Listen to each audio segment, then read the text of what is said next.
Maayong adlaw kaninyong tanan. Sama sa gihapon aniya ako aron nga makipag-uban kaninyo sa pagtuon sa balaang pulong. So kumusta man kamo? Ang among lugar diri nagsugod nagbugnaw. Paingon na siguro ni sa winter. Pero among i-enjoy ang panahon kay sa dili madugay motugnaw na pod. So, kumusta kamo? Hinaot pa unta nga ang Ginoo magauban kanunay kaninyong tanan. Magpasalamat lang ako sa mga tawo nga may tabang aron nga kita makatuon sa pulong sa Ginoo. So, sa dili pa kita magsugod atong hangyoon ang Ginoo nga mao'y magauban kanato karon. Kay siya ang tinuod nga maestro nato. Ipiyong natong mga mata o kita manalangin sa atong Ginoong Hesukristo. Amahan namong langit nun, daghang salamat karon nga imo kaming gitigom aron sa pagtuon sa imong balaan nga pulong. Ginoo, miingon ka nga adunay usa, duha, tulo nga mga magtigom aron sa pagtuon sa imong pulong, ania uban ka kanamo. Ginoo, among giangkon nga ikaw uban kanamo karon. Abrihan nimo ang among tagsa-tagsa ka kasing-kasing. Hinaot pa unta nga imong humukon ang among kasing-kasing. Lord, daghang salamat sa imong dako kaayong gugma kay imong gihatag ang imong bugtong nga anak aron kung kinsa katong motuo, mosalig kaniya, adunay kinabuhi nga walay katapusan. Sa ngalan ni Jesucristo nga among manluluwas. Amen. Nahibaon ako nga unsay nagtabo sa Asia, sa Pilipinas, dinay dako kaayong bagyo nga miagi o karon paingon na sa Hong Kong, paingon na sa dito sa Vietnam. So naapektuhan kayo ang Northern Luzon, ang Taiwan naigo usab, ang China maigo usab sila. So nagaampo ako nga ang Ginoo magapanalangin, magauban, magaproteksyon kanato. Diri pud sa among lugar, dako kayo ang Canada, dako usab kayo ang among mga kakahuyan. Adunay panahon o kada tuig, kada summer, dakong init o naay mga daghang sunog sa ubang lugar sa mga kahoy. O kung adunay sunog sa mga kakahuyan, kusog usab nga hangin. Apan sa dihang masunog ang kahoy, ang mga liso, adunay mga kahoy nga gahi kayong liso. Tungod sa hangin, sa sunog, kini sila mapadpad sa ubang lugar. So sila magkalat, magdaghan kayo ang kahoy tungod sa kusog kayong hangin o tungod sa kalayo. O sa masunog na ang ubang mga dahon mahimong fertilizer, so mutubo na pod usab sila. So nganong gaistorya man ko ni ini? Nagaistorya ako kay si Jesus wala pa siya mibayaw dito sa langit. Miingon siya nga kamo inyong isulti ang kamatuoran, ang maayong balita magsugod sa Jerusalem, sa atong probinsya, sa Samaria, sa Judea, ug miingon siya sa tibuok nga kalibutan. Isabwag nga si Jesus nagpakamatay kanatong tanan, nga siya lang ang dalan sa kaluwasan. Maunay tuyo sa atong Ginoong Jesucristo. Nga isabwag, maunay gisugo niya sa 120 ka mga tao sa adlaw sa Pentecoste. And then, so unsaon man yung pagkahitabuan unsaon man pagsabwag sa maayong balita. Pagsabwag sa maayong balita, kay ang mga tao nga misunod ni Jesucristo, murag ganahan naman sila nga tua lang sila sa Jerusalem kay naa sila pagkaon. And then gitudluan sila sa mga apostoles sa pulong sa atong Ginoong Jesucristo kay tulo ka tuig sila uban-uban ug gusto nila nga ang mga disipulo, mga sumusunod ni Hesus, maantigo usab kung unsay gitudlo ni Hesus. So, murag na-enjoy sila didto sa Jerusalem. Murag nalimta nila ang gisugo sa atong Ginoong Hesukristo nga isabwag ang maayong balita hangtod sa tibuok kalibutan. So, unsa may nahitabuan ni nga murag nalimtan Manila. So karong adlaw atong tan-awon ang sitwasyon nga sila nasabwag, nawala didto sa Jerusalem, na nalagan sila. Tan-aw na to atong abrihan ang atong Bible sa kapitulo 7, magsugod sa katapusan sa 7 sa buhat, kapitulo 7 sa at the end. Atong maybawan, naibalo kita mahitugon ni Esteban. Sa original nga pulong, ang Esteban mao ang korona.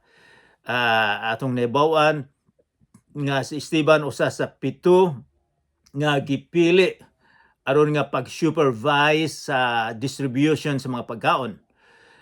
Si Esteban nag-sermon mahitungod sa atong Ginoong Hesukristo og dinhay mga tawo nga nasuko dili gusto sa iyang gisulti. So ang nahitabo si Esteban, nagsangyaw siya og ang Sanhedrin iyang lekturan nga he is not against sa teaching ni Moises o sa teaching sa Biblia, kundi apil siya, mituo siya. Og miingon usab siya nga ang karaan nga tugon miingon nga ang Misaya naa og miingon siya inyong gipatay ang Misaya, inyong gipatay ang atong manluluwas. So nasuko ang mga relihiyoso, mga tao, og ilang gibato si Esteban. Si Esteban usa sa una nga Kristohanon nga sumusunod nga gipatay. Miingon na dinay usa ka tawo nga miingon nga ang liso nga ang kamatayon sa usa ka sumusunod ni Hesus mao'y liso nga moturok ang Kristyanismo. Nga moturok mao ang liso nga motubo nga ang maayong balita mukalat sa kalibutan. So, sa katapusan nga versikulo diri sa kapitulo 7 sa libro nga Acts sa Binisaya pa mga buhat, kini siya gisulat ni Dr. Lucas nga iyang sultian kita nga kita mahibalo nga ang Espiritu Santo mao'y mitabang sa mga apostoles aron nga masabwag ang maayong balita. So moadto kita sa kapitulo 7 sa katapusan nga versikulo. Guys, nanama mo din ha. Kapitulo versikulo 29, 59. Dinay kita magsugod, nahibalo na mo nga sa original gyud nga Biblia sa pagsulat walay versikulo, walay kapitulo. Gasugod ni 1,000 years ago nga dinhay tawo nga moingon nga sayon laning basahon, sayon natong i-memorize kung atong bahin-bahinon sa versikulo o sa chapter, sa kapitulo, pero sa original wala gyud. So mao ni nahitabo diri nga ang kapitulo 8 unta magsugod diri sa versikulo 59. Og atong tan-aw ni magsugod kita sa review sa kapitulo 7 versikulo 57. Apan kini sila kanang gipatay na nila, this is in the process na patyo nila si Esteban. Apan guys, versikulo 57. Apan naninggit sila og nanampong sa ilang mga dalunggan og nagdungan sila tanan sa paghasmag kaniya kang Esteban, sa diyang nadungog nila ang sermon ni Esteban. Versikulo 18, unya giguyod nila siya ngadto sa gawas sa syudad og gibato. O gibutang sa mga saksi ang ilang mga kupo sa tiilan sa usa ka batan-on nga ginganlag sa ulo. So dinhi sa dihang gibato si Esteban, dinhi ang usa ka batan-on nga tawo nga bantugan kayo karon nga kita nga usa ka tawo nga relihiyoso kayo. Versikulo 29, 58, akong usbon o gibutang sa mga saksi kini mga tawo nga nang bato ng patay ni Esteban, ang ilang mga kupo ilang gibutang sa tiilan sa usa ka batan-on nga ginganlag sa ulo. Kinsa man si Saulo? Saul. Kini siya, ang ngalan niya sa Griego, Paul, Paulo. Kitang tanan nahibalo nga kini siya si San Pablo.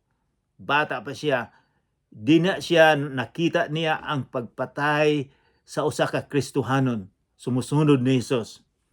Kay si San Pablo, relihiyoso siya kaayo nga Hudiyo. Wala siya mutuo nga si Hesus ang Ginoo. So, pabor siya nga patyo ni si Esteban. Verse 59, og samtang gibato nila si Esteban, nagampo si Esteban, Ginoong Hesus, iyang gianggon nga si Hesus Ginoo, dawata ang akong espiritu. So sa wala pa siya namatay, mihangyo siya ni Hesus nga dawaton nimo ang akong espiritu. Unya miluhod siya og mituaw, Ginoo, ayaw sila pakasada sa ilang gibuhat. Tapos niya isulti kini, namatay siya. Unsay giingon niya, Ginoo, ayaw sila pagpakasada sa ilang gibuhat. Nadungog ni Pablo. Ang unang ngalan niya Saulo, pero kini siya mao si San Pablo. Dinha siya, nag-approve siya sa kamatayon sa usa ka Kristohanon. And then, muadto kita sa Kapitulo 8.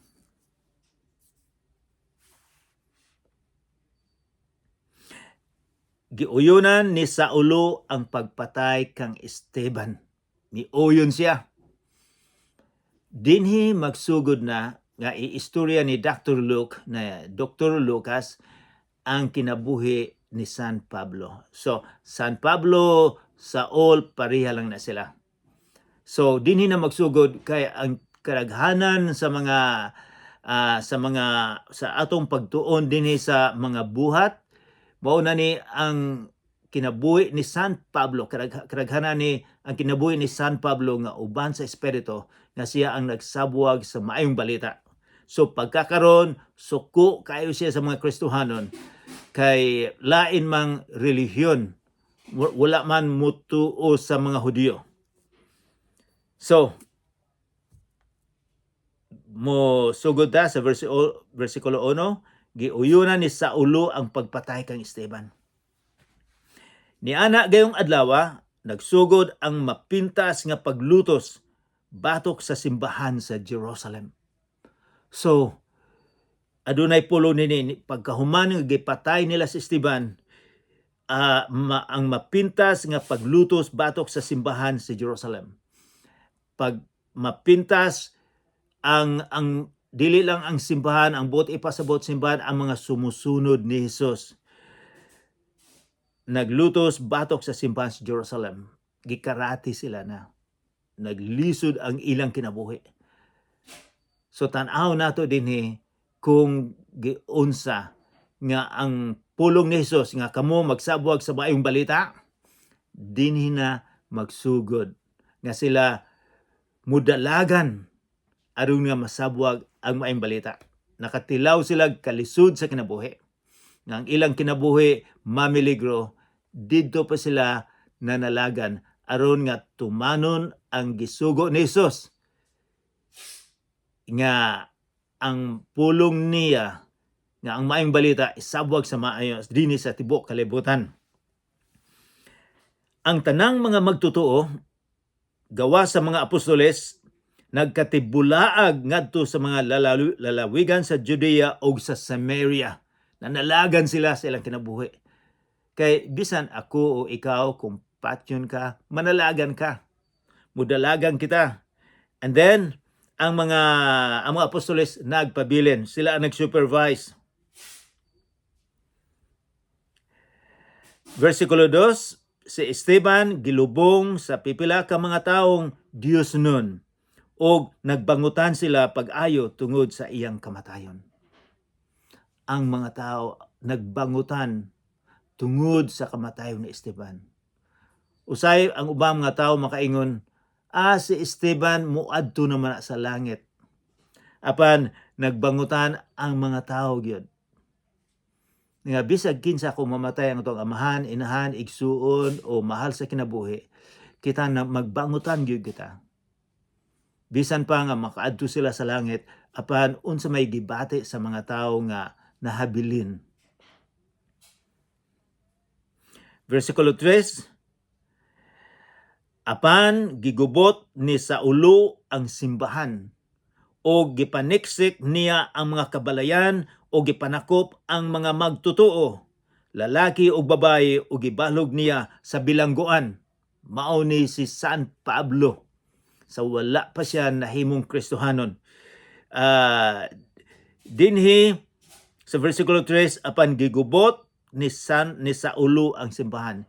Gigubot gikan sa pulo nga Grego nga mura ba og naay ihalas nga baboy nga nakakaon sa mga kamaisan nga gikaon niya, gusto giguba niya ang kamaisan, or ang ideya ni maayong nga usa ka mga sundalo ilang giguba mo sa kasyudad. Mao ni pulong, mao ni buot ipasabot, gigubot ni Saulo ang simbahan, ang mga Kristiyanos. Gipangita niya bisag asang dapita sa balay, iyang gipangita kung saay ng mga Kristohanon. Murag pareha ni nahitabo sa Second World War nga gipangita ni Hitler ang mga Hudiyo kay iyang pamatyon, prisuhon pamatyon. Mao ni nahitabo usab sa mga Kristohanon nga gustong ipreso, gusto niyang patyon o gipandakop nila. Kini nahitabo ni sa mga Kristohanon sa mga 600 AD, mga 625, 640 AD. Nga ang mga dinaunta sa Saudi Arabia, Afghanistan, Iran, Iraq, daghan ang mga Kristohanon, daghang mga Hudiyo, apan gipuo sila sa mga Arabo. So mao na natabo. And then dinay usa ka sitwasyon usab sa panahon, sa unang panahon, daghang mga Kristohanon dito sa China. Ang estimate nila mga 100,000 ka mga insect na himong Kristiyanos. Apan sa dihang nagsugod na ang komunista sa 1949, ilang gipuo ang mga Kristohanon. Nanalagan, gipandakop nila. Kay mituo sila nga ang relihiyon mao'y opium. O paghuman ni adto ang mga Kristohanon sa Amerika, sa Canada, ilang gilantaw, pila naman siguro'y nahabilin sa mga Kristohanon. Nga gipamuo sa mga komunista. Kay bulokas ilang nahibawan, ang mga Kristohanon nagtago. Tungod sa kalisod sa kinabuhi, nagdaghan sila. Karon ang estimate nga mga Kristohanon sa China nga nagtago, mga 50 or usa ka gatos ka milyon ka mga Kristohanon sa China. Tungod sa kalisod, ang dugo sa usa ka martir mao'y liso nga motubo ang Kristyanismo. Ang kalisod sa kinabuhi, ang bagyo sa kinabuhi, mao'y makapatubo, makapadaghan sa Kristyanismo. Lisod kay natong masabtan pero mao'y nahitabo. So, versikulo 4, ang mga magtutuo nga nagkatibulaag nangadto og sa nagkalaing-laing dapit og nagsangyaw sa mensahe. So wala lang sila mudalagan nga walay nahitabo apan nagsangyaw sa mensahe sila. Unsa maning ilang mensahe? Ang mensahe nila nga si Jesus nga ang Ginoo mianhi din sa kalibutan og gihatag ang iyang kinabuhi dinha sa Kalbaryo. Og tungod sa atong pagtuo og pagsalig kita maluwas sa atong mga sala. Maunay mensahe. Mensahe may tungod sa atong Ginoong Kristo nga tungod sa iyang gugma nagpakamatay siya. Maunay mensahe nga ilang gisabwag. Si Felipe miadto sa usa ka syudad sa Samaria ug didto gisangyaw niya ang katawhan may tungod sa Mesiyas. Kabalo mo ni Felipe. Si Felipe usa sa mga 7 nga ilang gipili aron nga sila nga silang kining 7 mag-manage sa distribution sa pagkaon. Nahibalutan nga dinhay problema sa distribution sa pagkaon. Usa ni siya sa gipili. Apan banggiitan di ni kaayo si Felipe. Master niya ang Biblia. So, versikulo 6, naghiusa ang mga tao sa pagpaminaw sa gisulti ni Felipe. Sa dihang nabati nila siya ug nakita ang mga milagro nga iyang gibuhat. Iyaning nabuhat nga mga milagro tungod sa Espiritu Santo. Nga gitabangan siya, nga gigamit siya nga makahimo og milagro.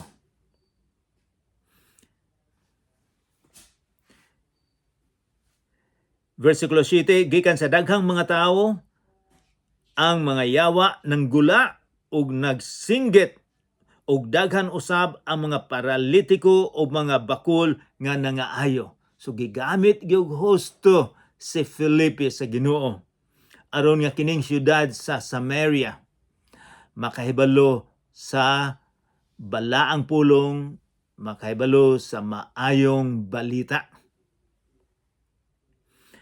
Busa nalipay pag-ayo ang mga tawo ni atong maong syudad. Verse 9, apan may usa ka tawo.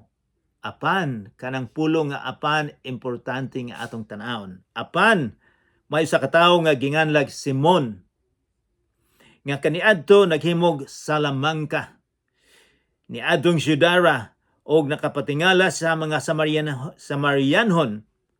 Nagpatuo siya nga gamhanan siya. So magikero ni. Usahay daghang mga tawo nga malipat usab nga bisan og dili ni magic bisag sa tungod sa kakusog, mabilis ang kamay, ang kamot, makaingon kita nga magic na ni.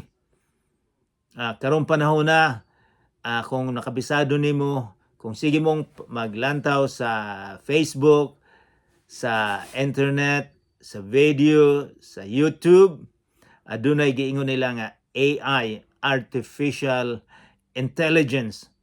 Abi nimo ang imong gilantaw, tinuod, ilan lang nilang gihimo-himo na. So, makaingon ang magic man ni, nay usa ka bata nga bata pa kayo, maayong mo kanta, maayong mo dalagan. So, daghang pong mga taong mutuo. So, kini si Simon daghang mituo sa iyang mga magic. Kay maantigo mo po siyang nga mayon siyang, powerful ako. Naay akong hatagan og sakit. So, daghang mituo niya. And then verse 10, og ang tanang tao sa syudad. Wow, tanang tao syudad nahibalo maitug ni Simon. Gikan sa tanang hutong sa katilingban, mituo kaniya. Niining fake nga gamhanan, peke. Mingon sila, siya ang gahom sa Dios nga gitawag og ang dakong gahom. Magikero, daghang nailad. Karon sa kalibutan, daghang mangingilad. ako duol kong nailad usab. Dinay usa ka tawo nga moingon nga kung mauni imong himuon nakadaog kag minilyon nga kwarta, miingon sila aduna ko'y mga igsoon sa ubang lugar nga namatay pero daghang kwarta ug ako ang nakasunod sa dako kaayong kwarta. Miingon sila, pero maghatag sa ka og buhes.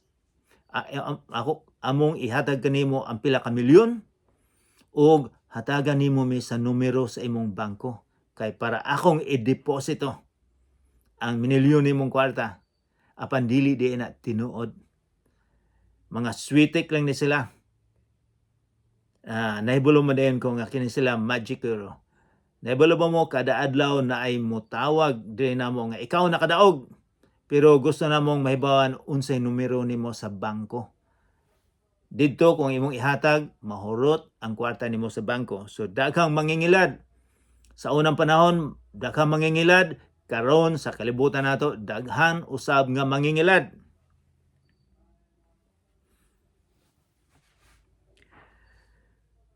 O bersikulo 11, og kay sa dugay-dugayng panahon nakapahibulong man siya kanila pinaagi sa iyang salamangka. Mituo sila kaniya. Apan sa dihang midawat na sila sa mensahe ni Filipi, nakahibalo na sila sa pulong sa Ginoo. Mahitungod, apan sa dihang midawat na sila sa mensahe ni Filipi, mahitungod sa maayong balita sa paghari sa Dios ug sa ngalan ni Hesukristo. Sila, mga lalaki o mga babae, gibunyagan. So unsa may makita nato ani mahitungod sa bunyag. Kadaghanan nato nahibalo nga bata bunyagan. Apan dinhi sa bersikulo 11 dinhi atong makita ang mga sugod gyud, mga sugod sa atong simbahan. Usa nila gibunyagan, kinahanglan nahibalo sila kung unsay ilang gisudlan. Nahibalo sila sa maayong balita. Nahibalo sila sa pulong sa Ginoo. Nahibalo sila nga si Jesucristo ang manluluwas. Karon kung mutuo sila og musalig, aduna sila kinabuhing walay katapusan og sila bunyagan. Di na pa mabunyagan kung nahibalo ka kung unsay imong giluksoan. Mao na ilang gihimo. Ang ilang gihimo kanang nahibalo na gyud kung unsa man gyud ang gitudlo ni Jesus. Si Simon mismo, versikulo 13, mituo usab ug human siya bunyagi, nagpabunyag di ning piki, nining salamangkero. Nag-uban-uban siya ni Filipi ug natingala siya sa pagkakita niya sa dagkong mga milagro ug mga katingalahang buhat. Versikulo 14, ang mga apostoles nga dito sa Jerusalem nakadungog nga ang mga taga Samaria midawat sa pulong sa Dios. Busa ilang gipadalan si Pedro ug si Juan ngadto kanila. Si San Pedro ug San Juan gipadala kanila. So ang taga Samaria nga wala motos karon mituo na sila ni Hesukristo. Ilan ang gidawat ang pulong sa Dios. Mangutana ko, gidawat ba ninyo ang pulong sa atong Ginoong Hesukristo? Versikulo 15, sa pag-abot nila ni Pedro ug ni Juan, nagampo sila nga ang mga magtutuo makadawat unta sa Espiritu Santo. Kaya ang Espiritu Santo wala pa man mokunsad bisan usa kanila. Nabunyagan lamang sila sa ngalan sa Ginoong Hesus. Verse 17, unya gipandong ni Pedro ug ni Juan ang ilang mga kamot ngadto sa mga magtutuo ug nakadawat sila sa Espiritu Santo. Gipandungan ang mga tawo nga midawat sa atong Ginoong Hesukristo. Nadawat na ba ninyo ang atong Ginoong Hesukristo?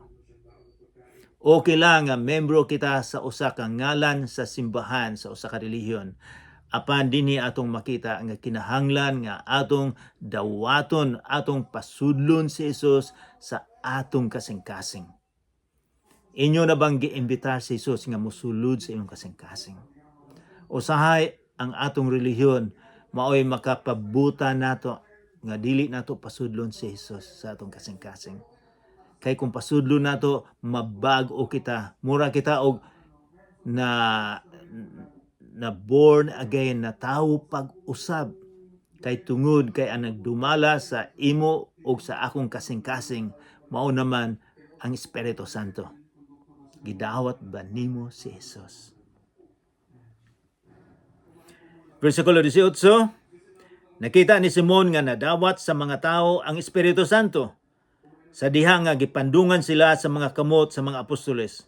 Busa, kini guys importante, busa gitanyagan niya salapi si Pedro ug si Juan. Iyang hatagan, iyang paliton kung unsay nakita niya nga sa pagpandong nga ang Espiritu Santo misulod sa mga tumutuo nga nakadawat na sila sa Espiritu Santo. Kay bulumog unsay gibuhat ni Simon, miingon siya sa ni Juan og ni Pedro, hatagan ka na kog kwarta para maako usab na. Karon na ay panahon giingon Simone. Sa unang panahon, dinhay mga tao nga para mahimo silang leader sa simbahan, ilang hatagan o kwarta para mahimo silang leader sa simbahan. Palito nila ang posisyon. Unsa may reaksyon ni Pedro ug ni Juan sa dihang gustong paliton, hatagan sila kwarta para naapod siya abilidad ning kini si Simon. Verse 19, o giingnan, hatagi usab ako ni ining gahuma aron ang tanan nga mapandungan ko sa akong kamot makadawat sa Espiritu Santo. Gusto usab siya. Apan si Pedro mitubag, malaglag ka unta uban sa imong salapi tungod sa imong paghuna-huna nga mapalit mo ang gasa sa Dios. Malaglag, maimperno unta ka. Tungod sa imong paghuna-huna nga mapalit mo ang gasa sa Dios. Ang Espiritu Santo maoy gasa sa Dios. Dili mo mapalit ang gasa. Dili ka makaambit, versikulo 21, dili ka makaambit o wala kay bahin ni ining buhata. Kay dili matarong ang imong kasing-kasing sa atubangan sa Dios. So, nakita nila ni Pedro ug ni Juan nga ang kasing-kasing ni ining tawhana dili kasing-kasing nga kabubuton ni Jesus ang wala sila'y makita. Ang kasing-kasing layo kayo. Ang kasing-kasing niya siguro gustong makakwarta. Nahibawan nila ni. Mingon si San Pedro, busa hinulsuli kining dautan mong laraw ug pag-ampo nga pasiluon ka sa Ginoo tungod sa imong paghunahuna nga ingon. Maghinulsol ka basin og pasiluon ka sa Ginoo.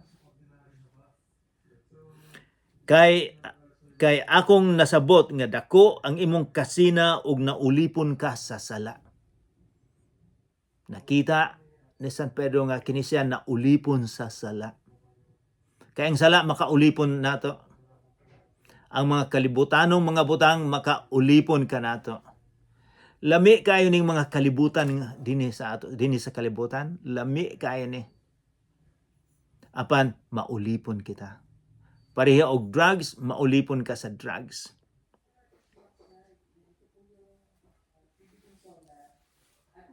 Si Simon, versikulo 24, miingon kang Pedro ug kang Juan, iampo in taon ako ninyo sa Ginoo aron dili mahitabo ang inyong gisulti kanako. Human makahatag si Pedro ug si Juan sa ilang pagpamatuod ug makawali sa mensahe sa Ginoo, dinhi atong makita nga si Juan ug si Pedro sige silang ga sermon, gahatag og mensahe mahitungod sa atong Ginoo. Dili sila makahatag og mensahe kung wala sila magtuon, kung wala nila mahibawa ang pulong sa Ginoo. Wala nila mahibawa ang karaan nga tugon, ang Old Testament. So, ang atong mga apostoles gatuon sa Biblia. Si Esteban, kabisado niya ang Biblia. Ikaw, ako usab, mas maayo nga kabisado nato ang pulong sa Ginoo. Kay sa kalibutan karon daghang manluloko, daghang maghatag og mga pagtudlo sa Biblia nga wala, nga dili bot ipasabot. Karon kung ikaw ako nahibalo sa pulong sa Ginoo, dili kita maloko. Kay daghang manluluko karon sa kalibutan. So, kung ang atong mga apostoles nagtuon, wala usay rason, there's no reason nga ikaw ako dili magtuon. Atong tun-an ang pulong sa Ginoo.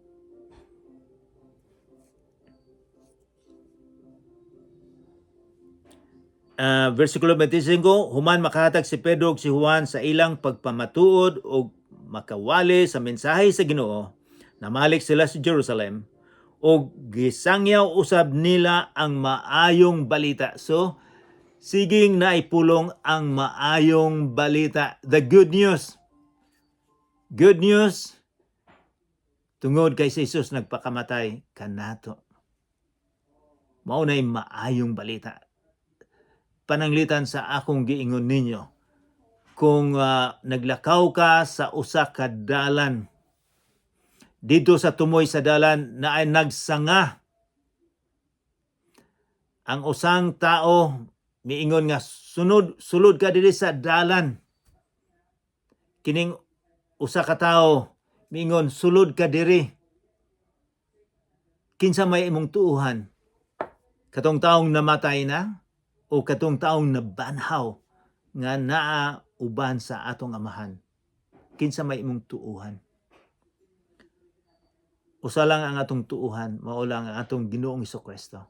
Kay siya lang ang nagpakamatay kanimo, kanako. Wala nay laing nagpakamatay. Dinhi og gisangyo sa ang maayong balita sa daghang mga balangay sa Samaria ug sa ilang giagian. So kinigid sila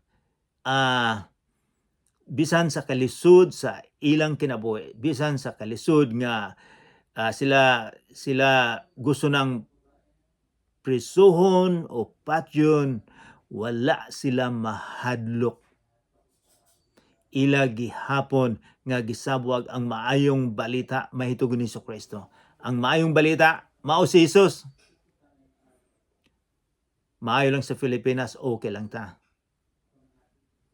Apan kung muadto ka sa ubang lugar sa Africa, Saudi Arabia, dili ka makasulti mahitungod sa atong Ginoong Jesucristo. Muadto ka sa China, mamiligro ang imong kinabuhi. Apan ang Ginoo gasugo kanimo ug kanako nga isabwag maayong balita. Dili kinahanglan nga muadto pa kita sa ubang lugar. Apan aron nga pagsabwag sa maayong balita, adunay mga tawo nga duol nimo, imong mga igsuon, inahan, mga amigo. Mao na sila yung mga lugar nga kita makatanom sa maayong balita. O kabalo ko nga usay katawhan, daghang mo katawan ninyo may tungod sa atong Ginoong Jesucristo. Apan maunay sugo sa atong Ginoong Jesucristo. Siya ang tan-aw sa ilang kasing-kasing. Ang atong trabaho lang mao nga musulti kita sa maayong balita. Ang makapasulod sa Espiritu Santo sa ilang kasing-kasing mao lang ang Ginoo. Dili ikaw. So kita Akong gihangyo nga kita musunod kita sa gisugo sa atong Ginoong Hesukristo.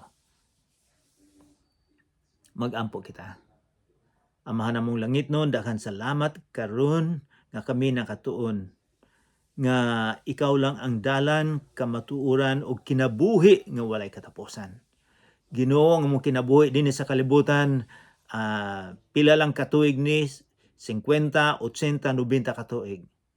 Apan Ginoo nagaplano kag usa ka lugar nga imong gipreparar aron nga kami makapuyo didto sa tibuok sa hangtod nga hangtod nga kauban kanimo sa ngalan ni Hesukristo nga among manluluwas. Amen.